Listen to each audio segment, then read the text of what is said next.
Hi friends, welcome back to GNSK vlogs.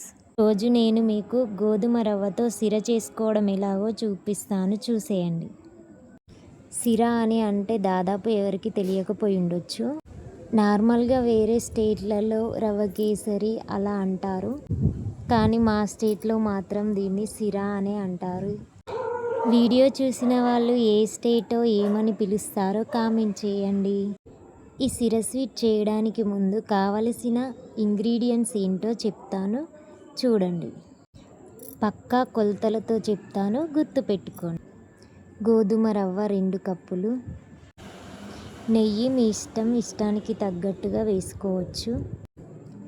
నెయ్యి ఎక్కువగా వేసుకుంటేనే టేస్ట్ చాలా బాగుంటుందండి. తరువాత బాదం, కిస్మిస్, జీడిపప్పులు, 1 కప్పు పాలు వేస్తేనే టేస్ట్ బాగుంటుందండి.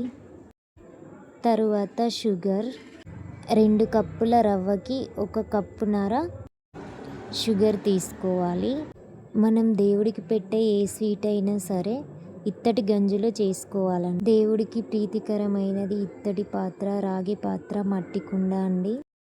దేవుడికి ప్రసాదం చేసేటప్పుడు ఈ 3 పాత్రలలోనే చేయాలండి. ఇది మన సాంప్రదాయం. ఇప్పుడు చేయడం ఎలాగో చెప్తాను, చూసేయండి.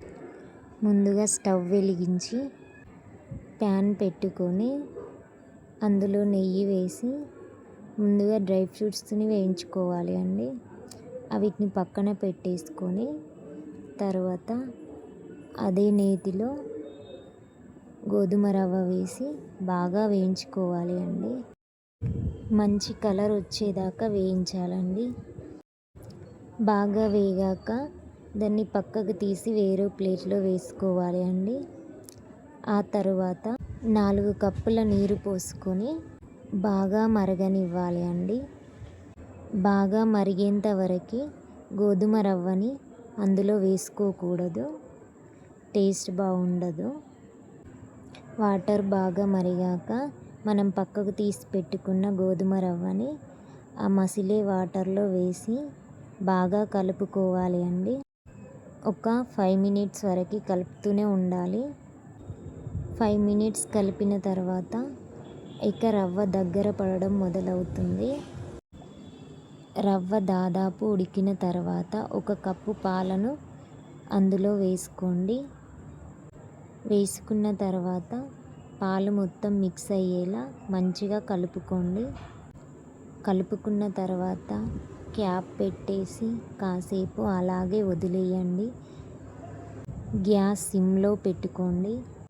మంచి కన్సిస్టెన్సీ వస్తుంది. పాలలో బాగా ఉడికిన తర్వాత 1 కప్పున్నర పంచదార వేసుకొని బాగా మిక్స్ చేసుకోండి. ఇలా బాగా మిక్స్ చేసిన తర్వాత కాసేపు క్యాప్ పెట్టేసి అలాగే వదిలేయండి. మరలా క్యాప్ తీసి మంచిగా కలుపుకోండి. మొత్తం మిక్స్ అయ్యేలా కలిపేసి డ్రై ఫ్రూట్స్ వేసుకొని బాగా కలిపేయండి. అప్పుడు మనకు కావలసిన సిర తయారైపోతుంది. మీరు కూడా ఒకసారి ఇంట్లో ట్రై చేసి టేస్ట్ ఎలా ఉందో నాకు కామెంట్లో తెలియజేయండి. నచ్చితే లైక్ చేయండి, షేర్ చేయండి, సబ్స్క్రైబ్ చేయండి. Thank you for watching GNSK vlogs.